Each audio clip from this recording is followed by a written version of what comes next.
Okay. A'udhu billahi minash shaitani rajim. Bismillahir Rahmanir Rahim. Welcome everyone to another session of VOTP. So let me just introduce VOTP because it's very, very relevant to our talk today. So VOTP is a platform and it stands for Voice of the People. And it is our responsibility and duty on this platform to increase the awareness among the regular people, the common man, both regarding the need of accountability, from themselves at an individual level, as well as demanding accountability at a global level. So, subhanallah, this topic is a very, very important topic, and I think, it's right in the crux of what we're trying to do at VOTP. And the topic for today is consumer complicity and how our everyday choices fuel global conflict. The question which comes to our mind often is, I'm just regular man walking around on this planet Earth, just taking care of my own, daily activities, and just making sure I survive, and okay, have a, make sure my family is safe and we survive as well. What do I have to, I mean, I am not involved in any of these evil things which is going around the world. And reading, this report, which was published by UN just on 10th of July, just will change your perspective. And I'm giving you a warning. It's going to burden your heart as to, your role in what's going on in this world, And this is very much in context with the genocide which is happening in Gaza. So the objectives of today's presentation is, the first one is to, even become aware or conscious of the fact that, our day-to-day, choices, do play a role. And that's the very first thing. The second objective is going to, go and look into more detail as to how this is happening, and look at more data as to, which companies are involved, and which consumer choices of ours are creating an impact. That will be the second objective. And third is kind of the more, I think, the more difficult and the more painful one is to reflect on how we've gotten to such a level of, I don't know, probably evil is the best word, evil systems, at a very, very corrupt level, both on a moral as well as an ethical, level. So, and then finally, I think the most important of this talk, should be and will be the brainstorming and what each and every one of us are going to do about it. And just like we, each and every one are, complicit in this, the same way, I think by the end of it, we should actually resolve to be a part of, be a change as well. So, inshallah, with that, let's go ahead and get started. So, this is, let me move on to the next slide. Okay. So, this is based on the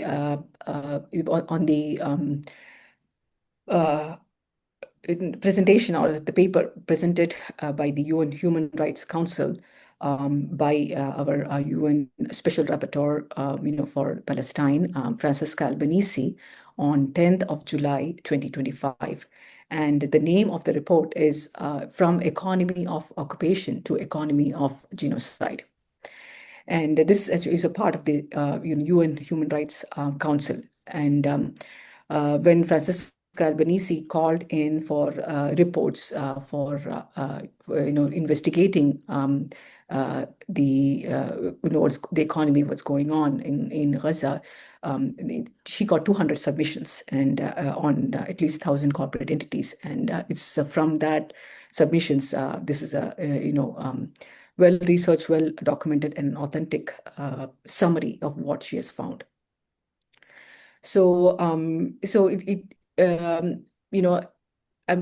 to send the link of the this document, as well as her 10-minute presentation, which is profound, on her findings. And in that, Francesca Albanese, clearly states that, initially, her thought was, that it's just more of the Gaza project is just more of the Zionists, wanting their land or wanting their dominance in that region, but then clearly, supported by the colonial desires of the US and Europe of having a presence, a political presence in the Middle East area. And she clearly states that when this genocide continues, for such a long period of 2 years, she wanted to dig deep and figure out what is that which is sustaining this genocide, and there, came this discovery of. There's a complete economic system and a complete infrastructure, supporting this genocide. So yeah, so we kind of go ahead and take a look at that, and this is not new. So whenever there's been colonial or imperialistic ideologies of nations, and their agenda has always involved corporates and companies. Looking at this picture, the ships which sailed to India, when the British colonized India, there was this company called British East India Company, which used to trade tea. And they initially started as a trading company, and then soon they became powerful, supported militarily, by the British government, and they went ahead and conquered all the lands. So, the capitalists, their main, their god is money, clearly, and to grow money, they need to, sell the products, and to sell the products, they need the resources, and they also need consumers who will buy those resources, right? So that's kind of that's how it works, and that's why the capitalists, they always go ahead and get the backing of the governments. Just like the British East India Company, got the backing of the British government, and went ahead and did the business. And in return, the government, gets to promote its imperialistic agenda. So this is not new. So there's a definitely a historical pattern in that. And what the governments like to do is they kind of like to put all the blame on the corporate, and kind of they hide behind the companies as well. So that is another important point. And the third point, which is revealed in this article, is that there's a tremendous imbalance in the current age, between the corporate global superpowers and the governments, and to a point where there's significant power imbalance, and these corporate powers groups have their GDP is much higher than even that of small countries. So these capitalist groups, they play a very important role. Just to give an idea, BlackRock was one of a financial company which does a lot of manages wealth assets, manages money of 401ks, and pensions, and all kind of money, wealth for big companies, and it's around $170 billion. So these are huge players which are hidden behind the scenes. So that is one important thing which we get to learn and understand at a deep level. Now, so this report, is written, under the legal framework, of international law, and the corporates, who either cause the corporates themselves, if they cause any human right violations, whether it's abuse of labor in their companies, or any kind of abuse to the direct employees, then they are culpable. The secondly, if they contribute to adverse human rights, or if they're directly linked to the adverse human rights, they are again, they are culpable under the international law. So in this section, we clearly, we see these corporates, which they're doing all the three. They're directly, causing, by their actions, damage to the Palestinians. They also are helping the Israeli government in promoting this as well. So it is they are liable, both in civil and criminal courts, and to they're liable. So yeah, we probably will see a lot of lawsuits come up based on this work, and yeah.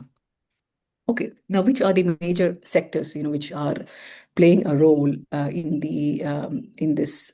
Is the military sector, obviously, the military sector, has always been a part of the Israel government, and they've all heavily invested in it even before. But since 2023, there's a 65% increase in the budget which the government has, spent on its military equipment, and all the logistics of the military.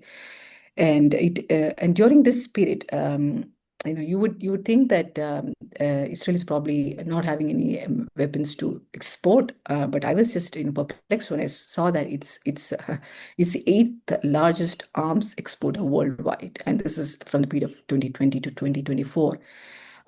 So there's this entire military complex underneath, which is uh, uh, benefiting from this, making money out of this, and uh, yeah, and also they've definitely dropped 85,000 tons of bombs on Gaza, and which is 6 times that of the amount of uh, you know um, uh, the weaponry compared to that of Hiroshima. So yeah, so that's what is going on.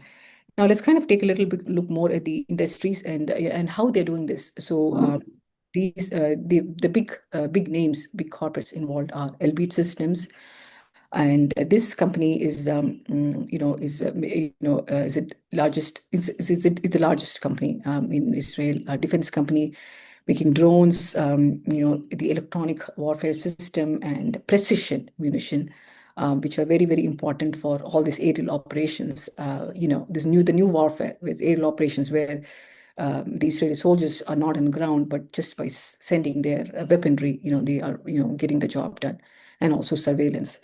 And these corporates have been given awards for innovation awards of Israel 2020. I don't know which year, 24 or 23, 25.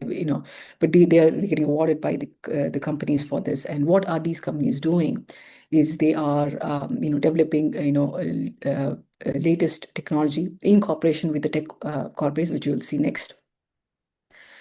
And and also experimenting on the people in Gaza of the new techniques, the new technology, the new precision, and then they're labeling their products as tested, but not in brackets, on the Palestinian people, and selling it to the companies, to the not companies, to the people, or the maybe the countries elsewhere. So that's what these companies are doing, and of course they're using it for their own agenda to cause mass destruction within Palestine itself. The other company is Israel Aerospace Industries, again, providing advanced missiles, the military aircraft, the intelligence systems, how to detect the persons who are there, by the thermal waves, and identifying how many people, the age of the people, how to target their drones, and these drones together along with the missile exactly, targeting people. And that's why we have seen a lot of videos which came out that, that this doctor was reporting about that these kids are getting attacked in particular areas of body, and there's sniper shots, and then then next day you hear that this she's passed away because of a targeted attacks. So these yeah, so they are experimenting, they are testing, there's no need for any accountability, so it's a free playground for them, and then they're selling as well, so they're making money out of that. Then we have this Lockheed Martin, which is the US company, which is very, very complicit, sending these missiles. You probably have seen a lot of pictures of them in your social media feeds with the names marked and names little. They're probably all from this company. And the F-35 fighter jets, and the Hellfire missiles, are all supplied and they're tested there as well. And this time, the F-35 fighter jet, apparently, it tested in its beast mode. I'm not sure what exactly technically that means, but it was tested in the beast mode, in Gaza, instead of the stealth mode. So apparently, they tested out all its capability and probably caused significant damage as well. And then, again, Italian companies, Leonardo, SPA company, again, helicopters, naval systems, defense system, and all of this. And so they apparently 100 companies, 61600 companies are all involved in this military sector, which benefit out of this, which make money out of this by giving these, the bigger companies products, and, making whatever infrastructure is needed for these products to be made, the military equipment to be made. The next one which kind of, is hand in hand with this is the surveillance in the tech industry. And what all the tech industry is doing in this military zone is, data collection, cloud processing, AI analysis. Again, big time. They kind of did their experiments. The MIT in United States, the smartest, students of the MIT Institute of United States, all of them developing algorithms as to how to train the AI to do, to help the weapons, in doing whatever evil they needed to do. So a lot of AI technology we developed with regards to military, and then military intelligence, the feedback loop, surveillance, and all of that. And yeah, so they kind of, they made drones. Just to give an example, they made drones which will which will go together with the missile, and so the drones will pick up the data of who is there, identification, precision, and then give the message to the missile, and then the target attack. So just giving a sample of how the evil, the mind works, as well. So. Okay, so and then and they are all making money out of these. These big companies are all making money out of this, and key players here are Google.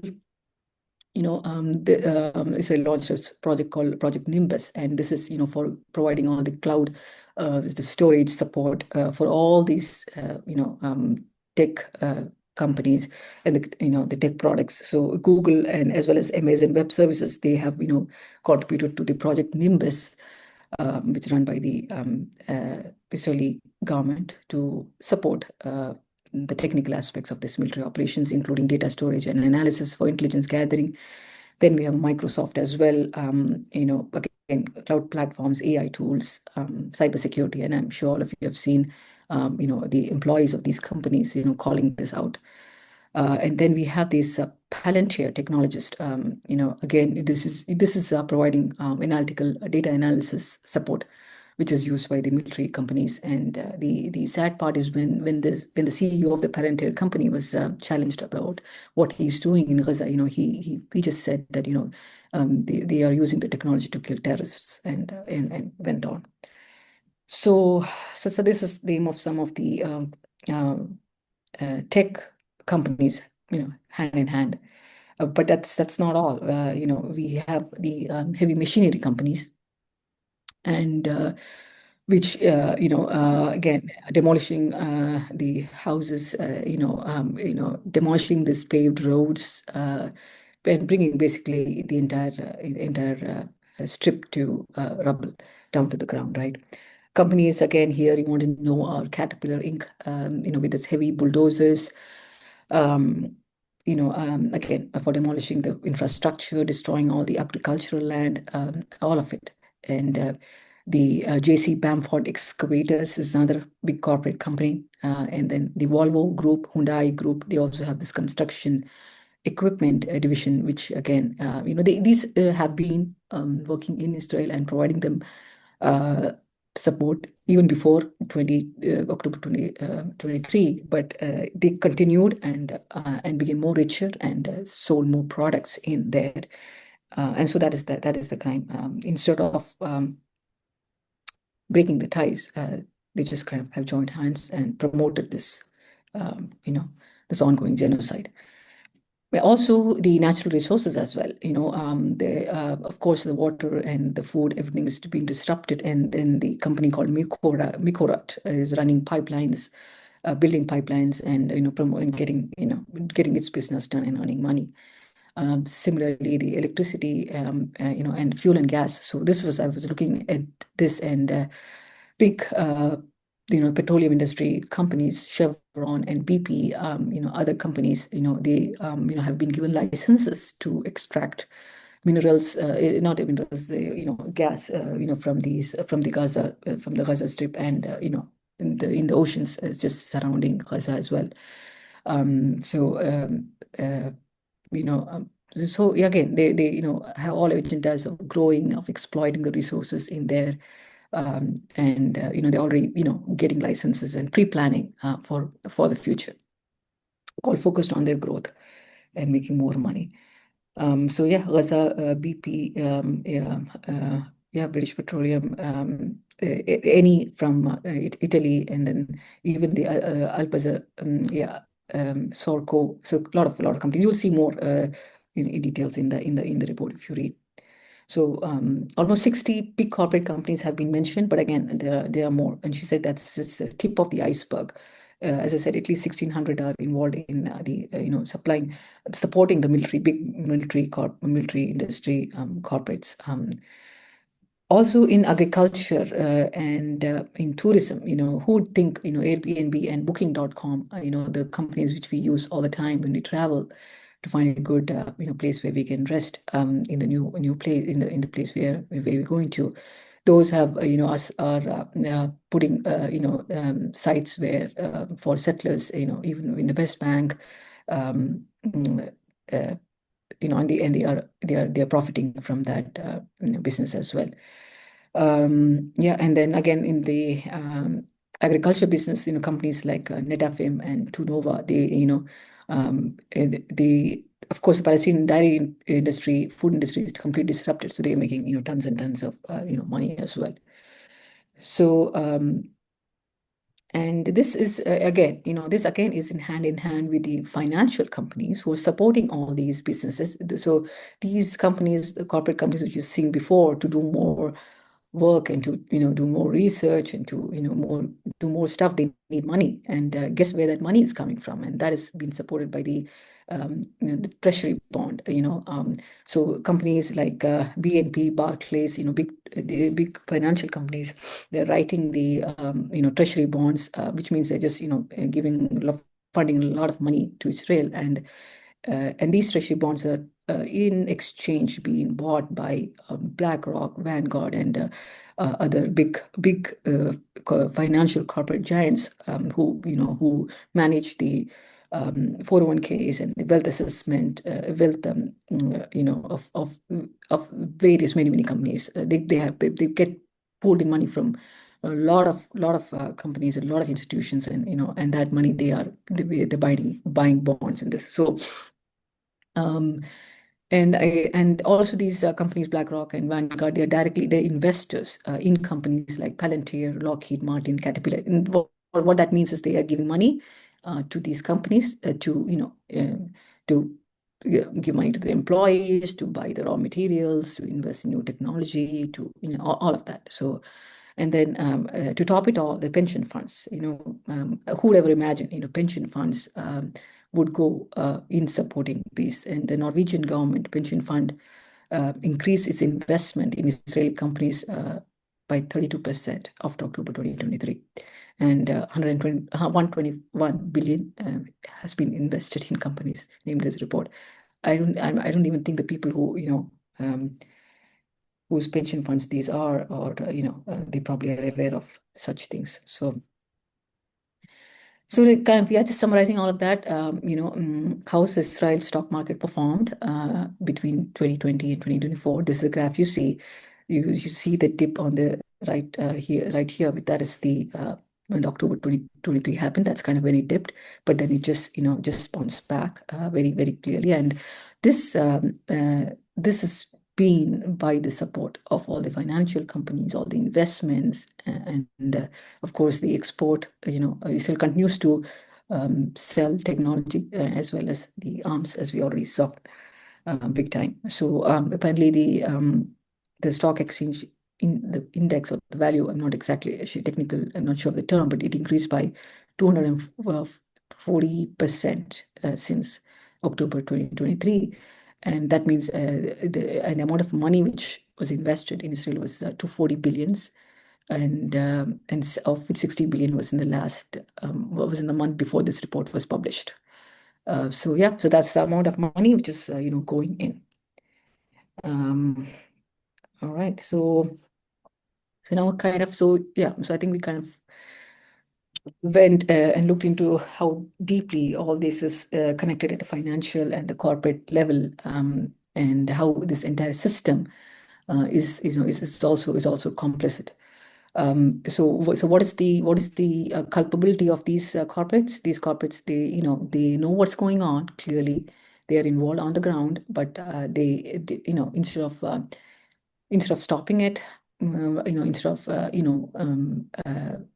calling it out, instead of exposing what's been going on the ground, they in fact invested and grew and made profits, right? Um, so, I think at least 45 big corporates have been sent a warning to immediately stop their work or their, corporate relationships and whatever work is being done in Israel until the apartheid ends and reparations are made. And, uh, and then again, these companies are liable legally, uh, both under civil as well as criminal law. So probably we will maybe see more lawsuits come out of this. Yeah.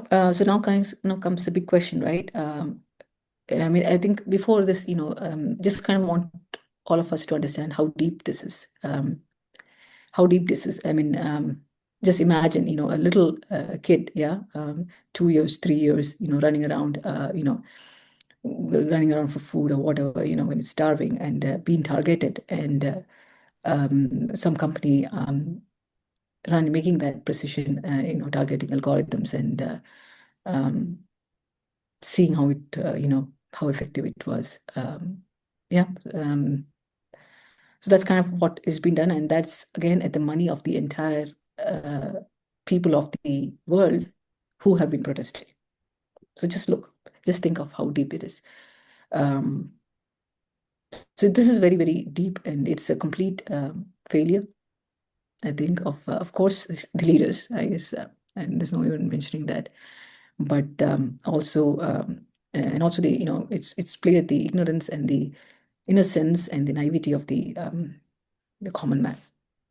So yeah, that's what we are up against. So now coming to the big question, what is my role as a consumer, right? So first of all, I guess we need to know, and um, I was telling Sister Farhana the other day, I think we should really label this year as the year of shame,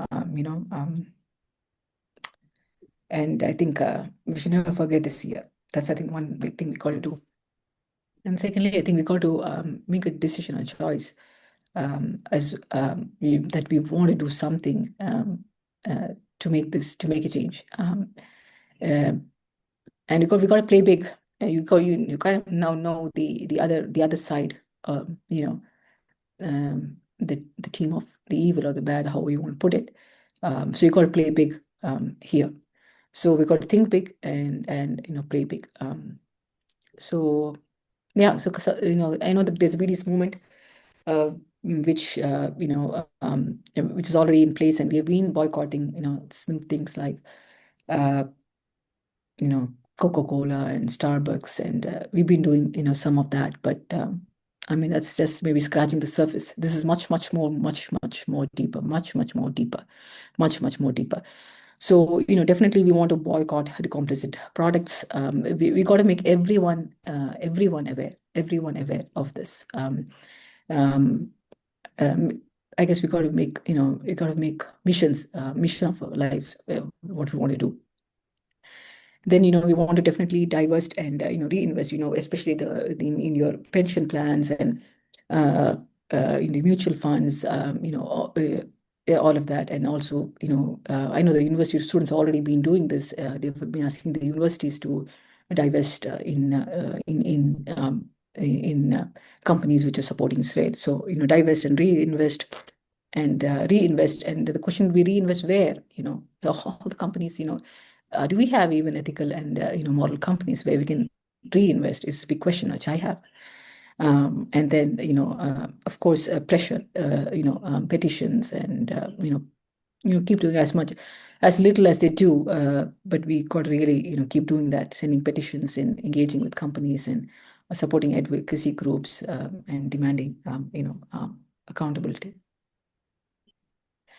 Uh, yeah, again, this is kind of where we are, and very important for us all to pause and think.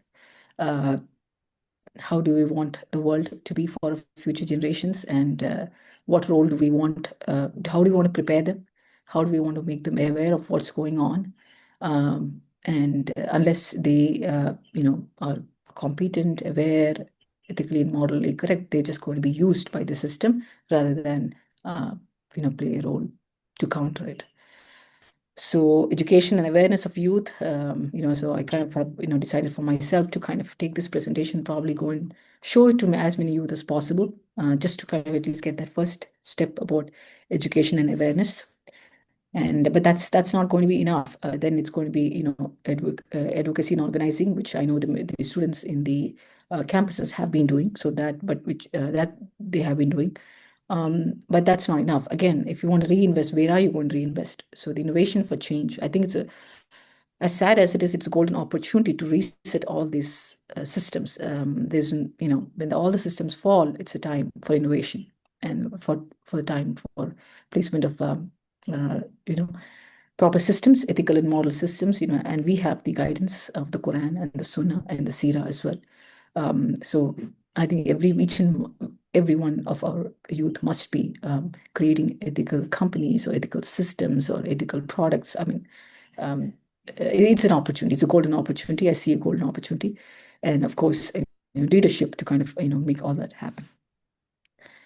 Um, yeah, and definitely bringing accountability. Legislatively, these companies can be taken to the court. I mean, independent oversight body. We can, make bodies. I know VOTP is, for awareness and demand accountability, and we could, start a kind of guidelines as to, and give certificates to companies which are ethically and moral, put on the criteria, and start that, and then the people can just buy the products from those companies. We probably don't have much at this time, though. But that can be something which, it can be an independent oversight body, creating accountability and helping the consumers. And then, of course, enforcement and sanctions. But again, this says, when the big players are the ones who have the money, who have the government's backing, sanctions are not working, right? And then, of course, it's an engagement and whistleblowing, and you've seen this whistleblowers in Microsoft and brave people, speaking up, in various companies, and they have to be definitely supported. So I think that's pretty much the end of this presentation. And yeah, any thoughts? Any yeah, I mean, I would urge everyone to make it a mission, define what you're going to be doing,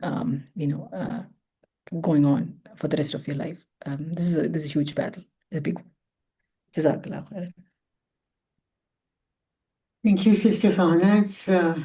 I mean, it's shocking. It's absolutely shocking. I didn't realize it went so far deep and it was so planned out, and we're just thinking, oh, they just want a bit of land and that's what it's all about. But the powers behind it are so many and so vast. And yeah, I invite any our audience to please ask questions. We do need to unite, as Sister Farhana said. We need to unite, and every one of us needs to be playing a part. We are accountable to Allah Ta'ala on the day of judgment.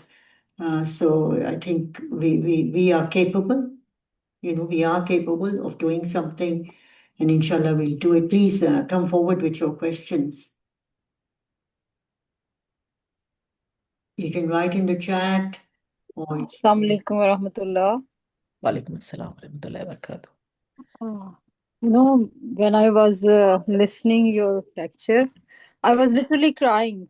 I was literally It's tough. crying because I was a kid when I get to know about Palestine, like 5, 6, 7 years old, and my father told me, "Oh, beta, Palestine ke liye dua karo," because we offer prayer, and like my father was give me training to think about Ummah, to feel the pain and suffering.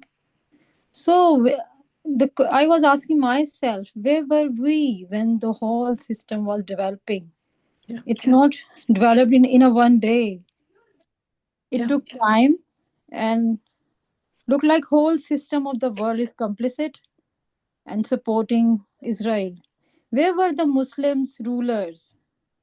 Where were they while everything was developing and it is very planned and organized? And sometimes I get anxiety, lot of anxiety. Oh, it's a very strong system. How can we do anything in this regard? How would I do? Then I keep praying, please Allah Ta'ala, give us a way out. Give us courage to do something. Or sometimes, Shaitan whisper, oh, you are getting old. How many years you can live? But if I do something, and then my next generation can do something, so there is always a hope. ला यक़नतु मिन रहमतिल्लाह. ठीक है, अभी हम बहुत सोए हुए थे, बिल्कुल ख्वाबे खरगोश में थे, but we are trying to wake up. But we need people. We have a lot of strength. Our new generation in Pakistan, especially, 60% is the youth, and we have it's really manpower. But we need a leadership. We need to wake them up, and it will be a very hard. I know it will be very hard, but we need your leadership, like Sister Farhana, Sister Farida, because I never get this disappointed. Yes, I sometimes, as a human being, I get like, oh, how is it possible? Then Allah Ta'ala, give me strength. No, it's possible. Allah Ta'ala can do anything, kun fayakun, but He's watching us. It's our test. What are we doing as a believer? So, from where would we start? Yeah, I mean, the first thing is it's opportunity. We got to realize that this is an opportunity. So, every time things break, it's an opportunity to build. So this is a golden opportunity, but we got to mobilize. We got to get started. That's one. So first of all, spreading awareness. This is urgent as well. We just cannot be sitting. We can. This is not a. We cannot sit. This is urgent work. We got to go ahead and spread awareness, big time. That's one big thing. The second thing is, that there's been studies. The people who bring change, they have these four qualities: leadership, communication, resilience, and ownership. So that is kind of our youth. We got to train them in those, or in those skills. And before that, give them the purpose. Tell them this is what is the state of the current world. If and give them the person. It's the golden opportunity. You either make it, or it's probably going to continue the same or reverse.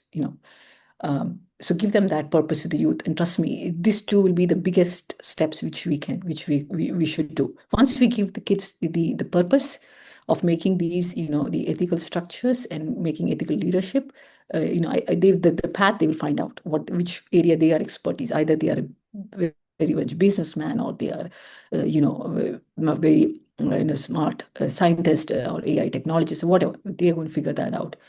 I think that's kind of where it's going to start. because it's a big opportunity. It's a very, very big opportunity to completely, start from this scratch. The systems are breaking, whether it's democracy is breaking, whether it's the current leadership is breaking. The financial system is breaking, the educational system is breaking. So it's complete collapse everywhere, and in that lies a tremendous opportunity, and we shouldn't miss out this opportunity. It's urgent. We got to get organized, give the youth the purpose, and help them develop the competence and the skill to be able to do this. That's all it is. And then, on what we can do, at our personal level is, awareness definitely. Each and every youth you see, you must talk to them, again, give them the purpose. And then, of course, the pressure. We just keep, I was just thinking we should probably start petitions against all these companies, at least the big 40 companies listed. And we should, first of all, stop, buying the products of the companies. Send, petitions to the company CEOs. We should do that. And then I innovate, and the financial system, they have this huge job to take away all the money, because money is a bloodline. From all these investors, we're giving our pensions and everything, 401ks, and all kind of pensions, and all that money they're going to invest. Instead, we should have our own ventures to start the ethical companies from our end, and then creating this body for the ethical companies, that's we and give that stamp to any company which will come. We will check, we will verify, and ethical, and the consumers will have an option, because otherwise there's no option either. Now it's Microsoft, Google. Now where are you going to buy your laptops from, right? Oh yeah. So BDS movement is definitely there to guide us a little bit, but yeah, more work to be done there. Yeah, I think I know these are some of the ideas which are coming to me, but first is awareness, and let each and every kid of yours know that they got a mission, a huge mission. Yeah. Sister Farhana, the youth nowadays knows everything. Even my children's friends, they are some are Christians, some are Hindus. They belong to different religion, but they support Palestine. Alhamdulillah. Yeah. I talked to many people. Like, we have diverse, in Canada, diverse people. So the young generation is very much in favor of Palestine. Yeah. But we need to organize them, yes, to guide more, and it's not enough. The entire world is protesting. Actually, they favor. They speak when I talk to them, but they practically there is nothing happening. All it is in their hearts. Like, they have feeling. They feel the pain of our brother and sisters in Gaza, but practically a very little things are happening, not on the big level. Like, we need to, but this is duty of as a Muslims. This is our duty, not theirs. But they are doing too. Yeah. Especially, in USA, in Columbia University, there were a lot of non-Muslim students. They were fighting for Palestine. Where are ours? Yeah. It's not enough. The protest is not enough. That's the very, very, that's the bare minimum. That's a bare minimum. And just compare on the other. So one of our Muslim thinkers, he told it very, very clearly. Always, the people in the world will be like in a bell curve. There'll be 1 to 2% good people, and there'll be 1 to 2% bad people, and the rest of them will be cowards, in the sense they will do whatever their leaders or whatever situation is over them, they will just obey. They will just maybe cry or just protest, and then they'll comply. So it's always, it's a battle between that 1 to 2% good and the 1 to 2% bad, who are capable, and who are have the resources. And if it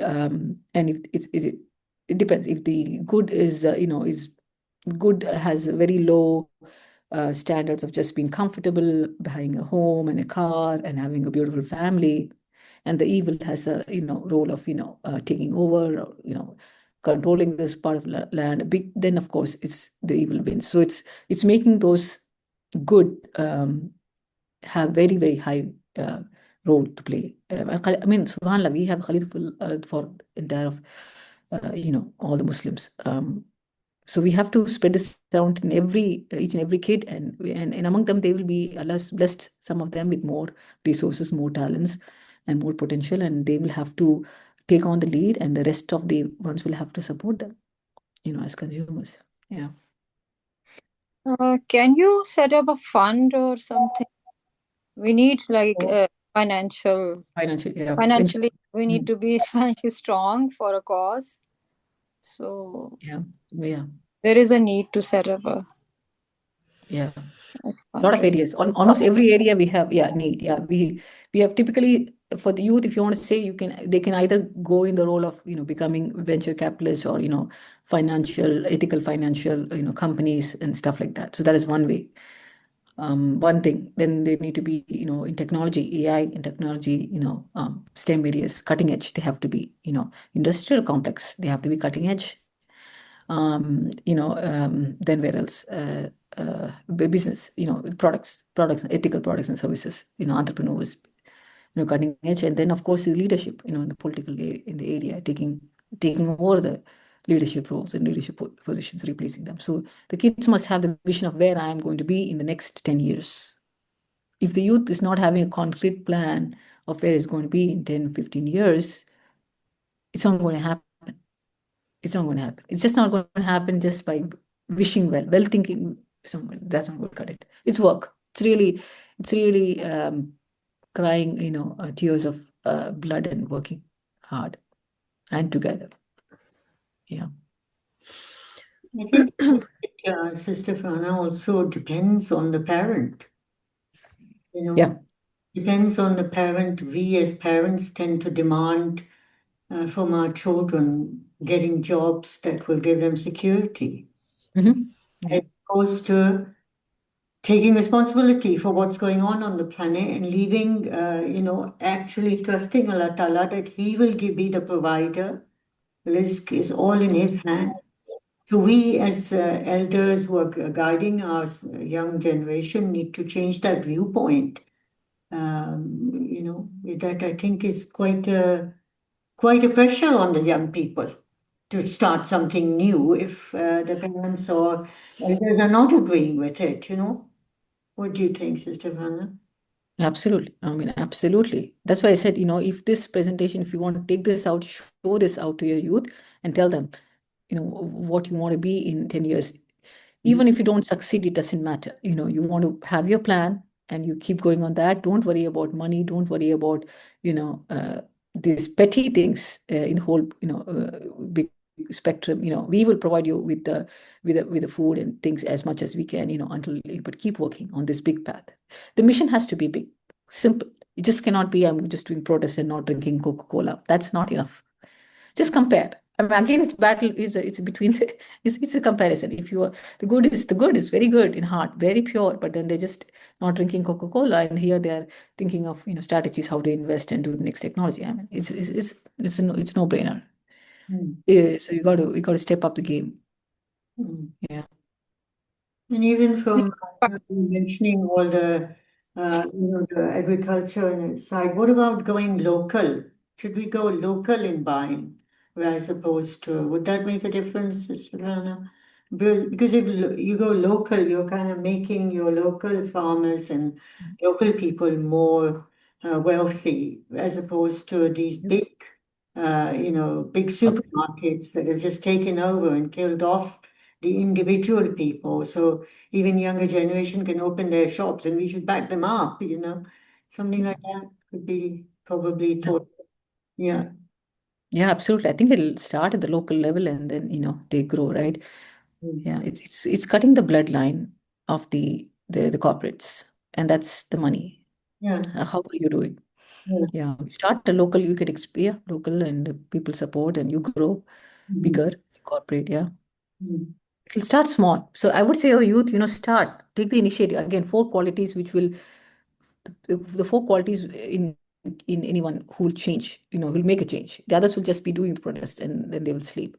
The four Give us qualities: the four qualities again, Sister Farhana. What are leadership. Leadership is one. They have to, leadership, And for leadership, the most important is credibility. As-Sadiq al-Amin is the number one for leadership. Then the competence will also come, but it's mainly the credibility.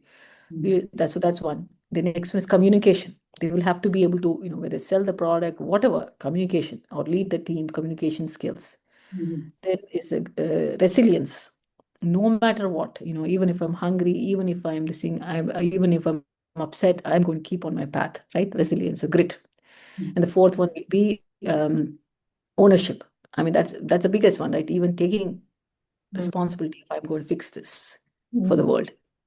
Ownership. So these are the four things we want to build in our kids and in ourselves. These are apparently the change makers in the world. These qualities will make the change. The others will just protest, and then they will, and make dua, and then they will be, that's it. And they will be forced to follow whoever is on top of them, the leaders. And they would say, yeah. Sorry. Go ahead. Like we need an action plan like West. They supported, they are all complicit and took many years, like more than 100 years to develop companies and everything. That is the same thing we need to do to tackle them or to fight for haq and defeat the batil. So it's totally like we are in a war. We should think we are 24 hours we are in a war. So that then we can do something. Otherwise, if you are we are at peace, or I'm living in a peaceful country or place, we will not do anything. We need to tell our mind, our brain, that we are at war. So then can happen anything. Yeah, you're absolutely right, isn't it? Yeah, everyone has to pitch in. So I think from a VOTP angle, we are, I think, my husband and will take the initiative. I'm speaking on his behalf because we spoke earlier on this area. So, we would like to put up a company name, like Sister Farhana said, and everybody needs to write to them. We will even give a template of what to say in it, but we need to be writing to that company to say you're complicit in this genocide. And, we'll frame the letter, but all we are saying is please send it out, spread it on your WhatsApp groups. Let's get it going. Let's get the emails flowing, and do that. And we will continue one company after another company, inshallah. And, I think it's something as one of the things you suggested, Sister Farhana. Would you agree with it's that? Oh, yeah. Yeah, absolutely. I think even a VOTP platform, I mean, even if you want to launch a petition as well, against can we send petition to the CEOs? No. Can we send petition technically or no? I'm not sure. Is it just a letter? Do a petition and get the signatures and then show it to them. We can do that. We can set up a petition, everybody signs on it, and it's to the CEO. We could do that. Yeah. So maybe that is a better approach rather than singly writing, because it creates that impact that so many signatures we've got. Yeah. So as you said, this report, you spoke about the report having factual data, and that data will need to be there because otherwise we're just, we're not really saying the truth. We need to be on haq and not assuming things and write it and then, inshallah, get more and more signatures on it and start this, do our part in it. Yeah. I think that's the best part of this report is that it's documented by the UN rapporteur. It's not just I send you we can send that link. All of you, please listen to her. Listen to that. It's a 10-minute, and then you read the document. It's not too, maybe 2, 3, 4 pages. It's not too long. And all these companies are listed in that, so we can just put a clip of that in the letter, letter, and so see this is where we got this from, and this is why. So it's not like we are assuming or making up. So I think that will be best. But I think if you can put it in the chat, that article, please, because I think everyone should read, and make your kids read. Please read it at home. Yeah, I'll put it on the group as well afterwards. Yeah, definitely. Yeah, and then again, make a choice today. I mean, I mean, for me, it's like this is a year of shame. I am ashamed myself. It's, not even talking about anyone else. Let's not blame anyone. It's myself. And then I decide, I make a choice what I'm going to do. Because on the day of judgment, as Sister Faida said, trust me, you really don't want to be saying, I could not do anything. Do something and do big. Think big. Um, Yeah, yeah. even here where I'm living, there's not much done. And we were thinking we should write to the local politicians, and nothing happens. No, we've got universities, nothing happens here, and we need to start it. If it's not happening in your area, your schools need to start it. We need to start it. We need to write to them. We need to say, where are you? By being quiet, we are being complicit in the genocide. Let's just stand up against these governments. They're not doing anything.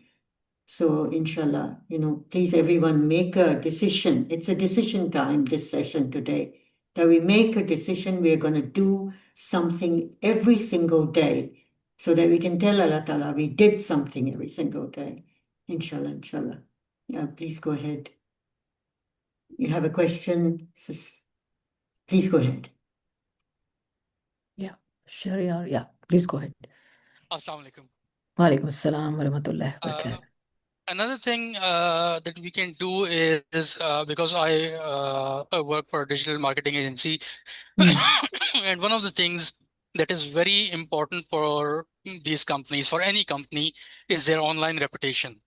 So if we make a list of these companies and then go to I don't know, Better Business Bureau, Yelp, Google reviews, and leave 1 star with a negative comment, that could really make an impact because people, especially overseas, they do their proper research before they invest in a company or before consuming a product or buying from them. So if we can get enough bad reviews, it will lower their ratings, whether it's on Google app or Apple store or generally, right? And that could hopefully get something started, inshallah. Yeah, if you can let us, know which are the sites, where we can do that, which are the sites, and it'll be appreciated. Yeah. Sure. The top two are Google reviews and Yelp. Like everybody goes Okay. there, Yeah. Okay. right? Google review Because now. Yeah. companies invest thousands of dollars just to maintain their reputation on these review sites, Okay. right? Okay. And then there's Better Business Bureau, Triple B. So these are like, even if we do these three, we can hopefully create an impact, like at least start something. Okay. Okay. We can. Okay. Okay. We will start this, and we'll start sending out in the WhatsApp and stuff. All okay. People can start putting this. Okay. Perfect. Very good. Alhamdulillah. Yeah. Jazakallah khair. Perfect. Alhamdulillah. Alhamdulillah. Please fill in the survey.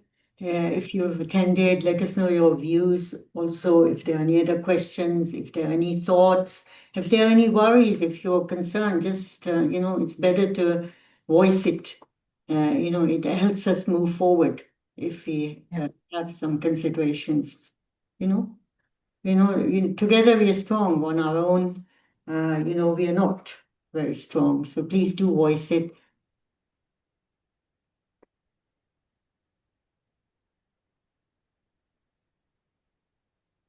Yeah, please read the document. It's a very, very small document, just, a few pages, 3, 4 pages, and it's, yeah, by the rapporteur Francisca Albanese. And she's been, and for this work, she, I don't know, the US government or the UN, they wanted to sanction her for this work of hers. So that is the joke of the jokes. Yeah. So they wanted to sanction her because she did her work. And that's apparently the work of a rapporteur is to, list out and, investigate and list all the things which are going on. promoting the genocide. And so she, for doing her work, they wanted to sanction her, or I don't know what that means, but she's still around, I guess. Yeah, we do have a an important presentation coming up next Sunday, and that's by Brother Muhammad Akhtar and Wajid Akhtar, and he is going to talk on unity, which is again very, very, very important. So we got to all unite in our purpose. And so, yeah, the unity we are waiting for, again, waiting. I don't, subhanAllah, this is urgent. Yeah, the unity we are waiting for, your part in Muslim unity by Brother Wajid Akhtar. Inshallah, we'll have that session next Sunday. But again, subhanAllah, this is urgent. After reading this article, the urgency has increased tremendously. We don't have our generation, and we don't have, I mean, our youth will face, when they grow big, they will face the consequences if we don't get them ready. And both here and in the akhirah. As simple as that. Yeah. So it's not something we have enough time. Let's plan, no. So, inshallah. So, yeah, please join us next week as well for this very important session. And we can disagree, but we can all unite in our purpose, inshallah. Yeah. Yeah. Very important that this meeting, let's talk about why we are not united in the next meeting. Why are we not united in 2 years? What is the matter with us? We need to find the root cause of it and handle ourselves. So I'm sure, Brother Wajid will help us to come with your questions, ask what we should do, how should we do it, how should we unite? It's so keen. We can't even unite one city and get everybody on the road to protest about what is happening. We can't do it. It's 2 years on. How much progress have we made? It makes us think there's something wrong with us. I think, what's wrong? Why can't we do it? So inshallah, let's get together and find the solutions and become part of the solution rather than part of the problem. At the moment, we are part of the problem. Isn't it? Yeah. Yeah. Inshallah. Inshallah. Okay. So inshallah. Okay, then أعوذ بالله من الشيطان الرجيم بسم الله الرحمن الرحيم والعصر إن الإنسان لفي خسر إلا الذين آمنوا وعملوا الصالحات وتواصوا بالحق وتواصوا بالصبر. السلام عليكم ورحمة الله وبركاته. Walaikum assalam wa rahmatullahi wa barakatuh.